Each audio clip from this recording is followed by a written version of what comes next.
ইউক্রেনের পাল্টা হামলায় রাশিয়ার তেলের পাইপলাইন, শোধনাগার আর তেলের ডিপোগুলোতে এখন নিয়মিত আগুন জ্বলছে। শুধুমাত্র গত এক সপ্তাহেই রাশিয়ার উত্তরাঞ্চলের ক্যাসপিয়ান সাগরে দুটি তেল উত্তোলন অবকাঠামো এবং মস্কোর দুটি পাম্প স্টেশনে হামলা চালায় ইউক্রেন।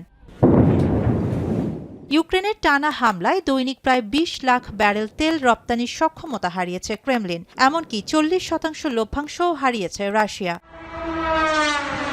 এমন পরিস্থিতিতে কিয়েভ হামলায় যেসব দূরপাল্লার ড্রোন ব্যবহার করেছে তা ভাবিয়ে তুলেছে রাশিয়াকে। এসব ড্রোন উৎপাদনে অর্থ সহায়তাকারী দেশের উপর চটেছেন পুতিন। ইউরোপের দেশগুলোকে নতুন হুমকি দিয়েছে মস্কো। এক বিবৃতিতে রাশিয়ার প্রতিরক্ষা মন্ত্রণালয় জানিয়েছে, ইউক্রেনকে ড্রোন উৎপাদনে সহায়তা করা ইউরোপের পরিস্থিতিকে জটিল করে তুলবে, বাড়বে উত্তেজনা। সেই সঙ্গে ইউরোপীয় নেতাদের এসব পদক্ষেপের মাধ্যমে নিজেদের যুদ্ধে জড়িয়ে ফেলছেন।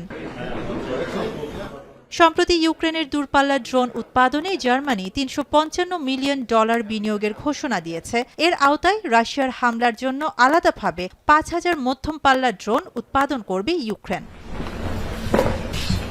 ড্রোন উৎপাদনের জন্য ইউক্রেনের সঙ্গে এই চুক্তি করেছে নরওয়েও। পাশাপাশি সম্মুখ যুদ্ধে কিয়েভকে সমর্থনে প্রায় $৬৬১ মিলিয়ন সহায়তা দিচ্ছে দেশটি। নেদারল্যান্ডস ও বেলজিয়াম প্রায় $৪০০ মিলিয়ন সহায়তা করছে ইউক্রেনের ড্রোন শিল্পে।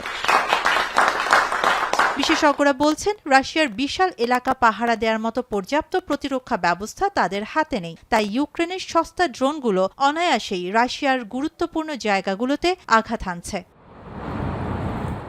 শাহানা জাহান, এখন বিশ্ব।